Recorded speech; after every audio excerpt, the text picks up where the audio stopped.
Okay, welcome to the video for the end of Unit 8, Topic 3, Polymerase Chain Reaction.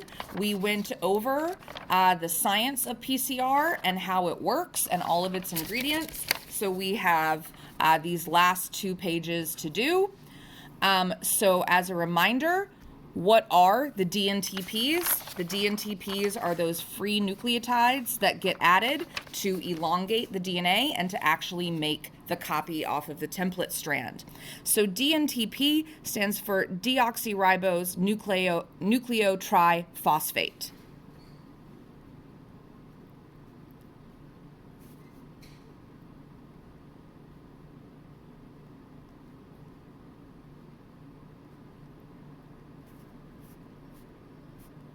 Or DNTP. Now what that is this molecule right here, which hopefully you're like, hey, Ms. Barker, that looks a lot like a nucleotide that makes up the DNA, because there's the base, the nitrogen base. There's the pentose sugar, which we know in DNA is deoxyribose. And there is the phosphate group, but wait, Ms. Barker, there are 3 phosphate groups there, whereas I can clearly see the nucleotides only have 1. And that is correct. This is just a nucleotide that has 2 additional phosphates added to it. And why? Because during the process of replication, the DNA polymerase pops off those 2 extra phosphates, which breaks the bond, and that releases energy to run the reaction. Remember, we also had ATP, adenosine triphosphate. So by popping off those 2, we produce the energy to run the reaction, and we get the nucleotides we need to build up on the template of DNA. So we talked about this in class, but just to be clear, even though PCR comes in 3 separate stages that need different ingredients, all of the ingredients for PCR must be added at the beginning, because we don't open and close the thermal cycler between each cycle. So what are the ingredients? Well, as we've talked about, we need heat-stable polymerase, also known as Taq polymerase. You need to know both of those because those are both correct terms. So BASE could use either or. They could use one in one question, one in a different question. You need to know those are the same thing. And we need that for the elongation phase, because that's what adds the DNTPs to the template strand. Now, something I didn't talk about in class is we do need a buffer, and that buffer is designed to preserve the polymerase's pH. So it resists pH change so that the polymerase does not denature due to pH. We will obviously also need your template DNA, which is the sample that you add. You will need primers, and those have to be designed for the gene you want to amplify. Remember, they are specific to the gene, and as we recall, we have 4 rules for a good primer. It needs to be between 18 to 24 nucleotides long. It needs to have between 45 and 55% CG. It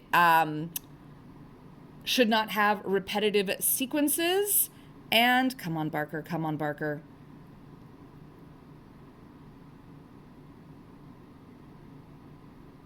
It has to be anti-parallel. Ha-ha! And then, of course, the DNTPs, which are these guys, because without these guys, we can't build up the copy. All of those go into a PCR tube, which goes into the thermal cycler, which is why you can recognize a thermal cycler, because inside of it, it will have a heat block that has all of those little circles on it, so that you can put multiple PCR tubes and run them all simultaneously. Remember, there will also be a heat block in the lid to keep the heat in so that the reaction occurs the way it should. All right, that's it for the science of PCR, but BASE is also going to ask you about the history of PCR, but not in the same section. They're going to ask you about it in the section that includes all of like the regulatory stuff, the general topics in biotech. So there have been 3 historic developments in the history of PCR. 1 is the discovery of heat stable polymerase. Good morning. Pardon the interruption. Students taking the AP exam for I'm going to talk over that announcement. So, also known as Taq polymerase in Taq bacteria. This is the only known polymerase in the world that is not denatured by the temperatures needed to denature the DNA. Meaning, had the Taq bacteria not been discovered in those hydrothermal vents in Yellowstone National Park, PCR would be a figment of our imagination. And guess what? The majority of our biotech industry would be impossible, because PCR is a critical core practice that makes all of our other practices possible. So, this may be one of the most important developments in the history of biotech. Certainly one of the most important in the history of PCR. So without Taq polymerase, aka heat stable polymerase, the polymerase would denature during stage 1,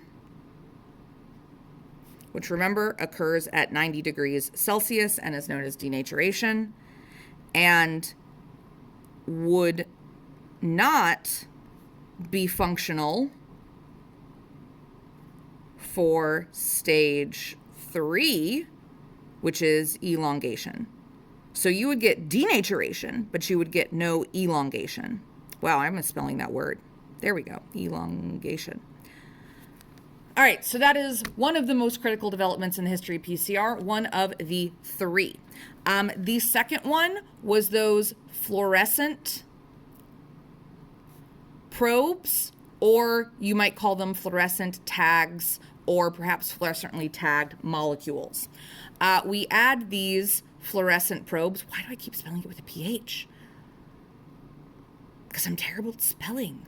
Fluorescent probes. So second major development. Hey guys, we've discovered these fluorescent molecules, and we've discovered that we have ways to genetically engineer these fluorescent proteins to make them attach to specific molecules.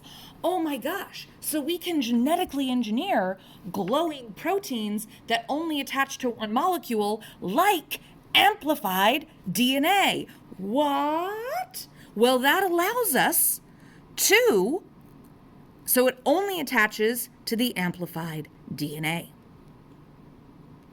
This allows us to immediately see if the target gene was amplified. And so we no longer have to do a gel electrophoresis to confirm we amplified DNA.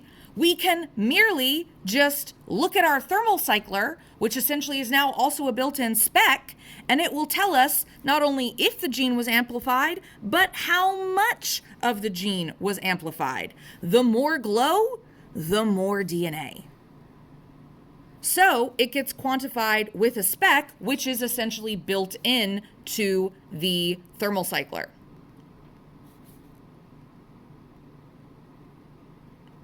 Our thermal cyclers, unfortunately, don't do this, which is why you guys have to do gels. But just because you do them doesn't mean that the industry does them. Now, I'm going to add these notes. So as a reminder, this is known as qPCR, or quantitative PCR. It is also sometimes referred to as real-time PCR. But please do not confuse real-time PCR with RT-PCR, because RT-PCR actually stands for reverse transcription PCR. And guess what, guys? That is the third important historic development in the history of PCR. So we can use the enzyme reverse transcriptase to allow us to make DNA copies, but from an RNA sample. Well, it allows, why do we do this? Because we can actually then test for retroviruses like COVID, because they only have RNA in them. So since retroviruses don't have DNA, if we didn't have the ability to do RT-PCR or reverse transcription PCR, we would not be able to amplify DNA from the RNA. But we can, which means we can test for the presence of retroviruses. And as a reminder, retroviruses just have RNA as their genetic material, not DNA. The second and and this we've talked about before, this is what allows us to do reverse transcription, which is what we have to do when we're trying to genetically engineer a gene from a prokaryote, or rather, oh my gosh, nope, Barker, you have that wrong. This should say from a eukaryote, whoopsie, into a prokaryote. So we want to take a eukaryotic gene and put it into a prokaryote like we do for insulin. The only way we can do that is if we take the cDNA edited copy. And how do we do that? With reverse transcription. I'm not going super into this because I've already taught this previously. And we reviewed it last class. Now, misconception alert. Gel electrophoresis was a key advancement in PCR. Why is this wrong? Well, as we previously stated, it is no longer needed due to qPCR, which tells you, yes, you amplified. Not only does it tell you you amplified, it also tells you how much you amplified. So not only does it replace a gel, it is better than a gel because a gel cannot quantify the amount of amplification you did. And that, my friends, is the end of topic 8.3. Bye.